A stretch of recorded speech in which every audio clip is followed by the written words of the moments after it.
اپنے ہاتھ کی ہتھیلی پر میں پوری دنیا کو دیکھ لیتا ہوں. آیا ایسے دیکھتا ہوں گویا میرے ہاتھ کی ہتھیلی پر کوئی رائی کا دانہ ہو, جیسے میں الٹ پلٹ کر اس دانے کو دیکھ لیتا ہوں. سبحان اللہ.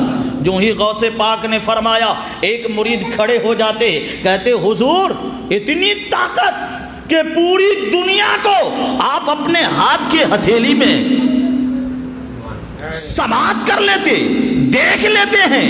غوث پاک فرماتے یہ کمال میرا نہیں ہے, نہ یہ کمال عبادت کا ہے, نہ یہ کمال وظیفے کا ہے, نہ یہ کمال اور چیزوں کا ہے, نہ یہ کمال میری نماز پڑھنے کا ہے, نہ روزہ رکھنے کا ہے, نہ زکات دینے کا ہے, نہ لوگوں کو کھانا کھلانے کا ہے, نہ ننگوں کو کپڑا پہنانے کا ہے.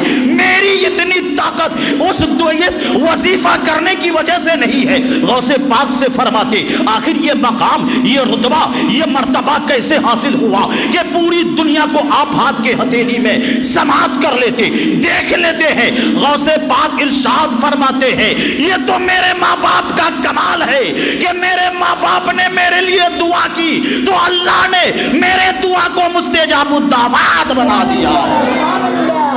پتا چلا اگر ماں باپ اپنے بیٹے کے لیے دعا کرے تو وہ دعا اللہ رد نہیں کرتا, قبول کر لیتا ہے. وہ دعا اس بیٹے کے حق میں مستجاب الدعوات ہو جاتا ہے. غوث پاک فرماتے ہیں میرے باپ نے ایک وظیفہ بتایا تھا, اگر سال میں کوئی اس وظیفے کو 11ویں شریف کے دن پڑھ لے گا, اللہ تبارک و تعالی اس وظیفہ کرنے کے صدقے میں اس کو سال بھر تک اس کے گھر میں نہ اس میں کوئی پریشانی عائد کرے گا, بلکہ ہر پریشانی سے, آفت سے, بلیات سے محفوظ و معمور فرمائے گا. اور وہ دعا کا عالم یہ ہے اگر بندہ بے نمازی ہوگا تو اللہ نماز پڑھنے کی توفیق عطا فرمائے گا. اگر بندہ شرابی ہوگا وہ شراب سے توبہ کر لے گا. اگر بندہ جواری ہوگا وہ بندہ جوا سے توبہ کر لے گا. اگر بندہ سود خور ہوگا وہ سود سے توبہ کر لے گا. اگر وہ بندہ ماہ رمضان میں روزہ نہیں رکھ رہا ہے, یہ دعا پڑھنے کے صدقے میں اللہ اس کے دل میں وہ توفیق ڈال دے گی کہ ماہ رمضان آئے گا تو روزہ رکھے گا, اگر مالدار ہے تو زکات دے گا, اگر صاحب استطاعت ہے تو وہ بندہ حج کیا کرے گا. ہم اور آپ وہ دعا پڑھ لیں اور سب مل کر پڑھیں. اللہ تبارک و تعالیٰ ان تمام برائیوں سے ہمیں اور آپ کو محفوظ عطا فرمائے. پڑھیں بسم اللہ الرحمن الرحیم. قصدت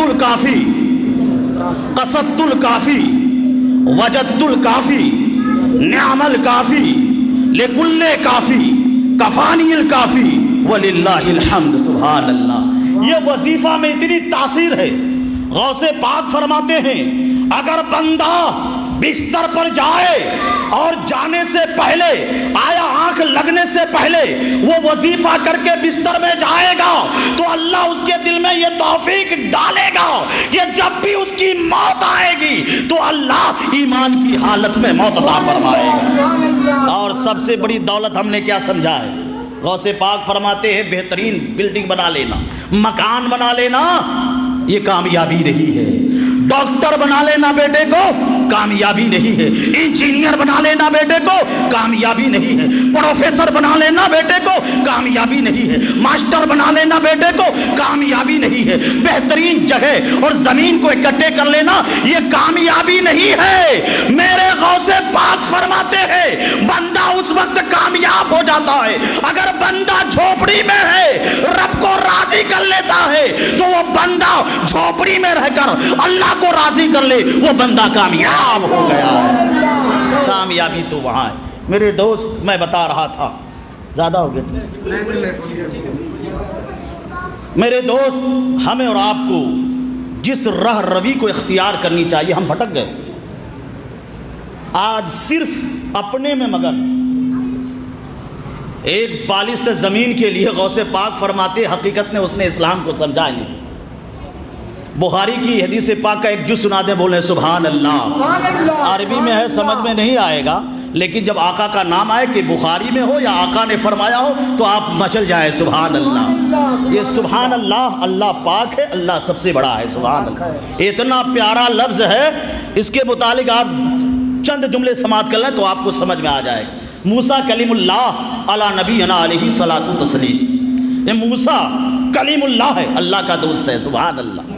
حضرت موسیٰ کلیم اللہ جب کوہ طور پہاڑ پہ جاتے تھے اللہ سے ہم کلامی کرنے کے لیے، تو ایک میدان ہوتا تھا، پھر جنگل کو پار کرنا رہتا تھا، اور موسیٰ کلیم اللہ تنہا سوچتا تھا کہ میرے علاوہ اب رب کو یاد کرنے والا اس میدان میں کوئی نہیں ہے۔ یہ دل میں ارادہ آیا کہ موسیٰ چلے، ابھی بیابان کو پار کیا، جنگل کو پار کیا، پہاڑ کے اس پار جانا تھا کہ پہاڑ کے اس پار سے آواز آیا سبحان اللہ، سبحان اللہ، اتنا پیارا نام سبحان اللہ جو ہی لیا موسیٰ دنگ۔ میں سوچا تنہا میں ہی ہوں، اوے اللہ کا مقرب پیارا بندہ کوئی اور رہتا ہے، اتنا پیارا کلام رب کو یاد کرتا ہے۔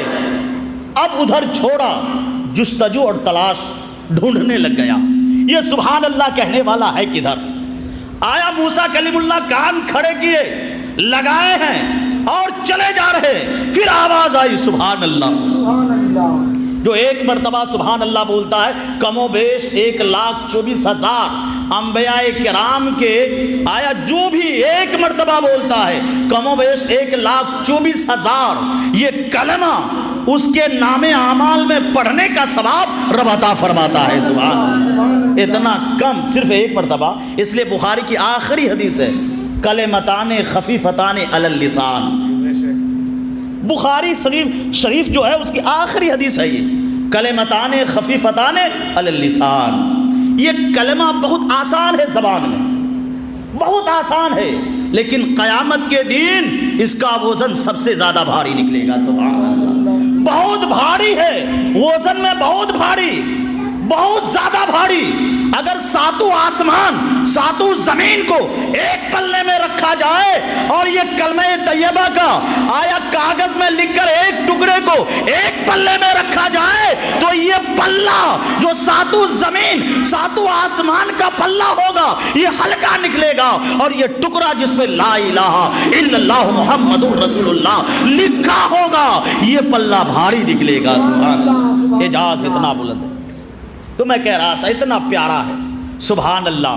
جب گئے پہاڑ کے اس پار دیکھا ایک دیوان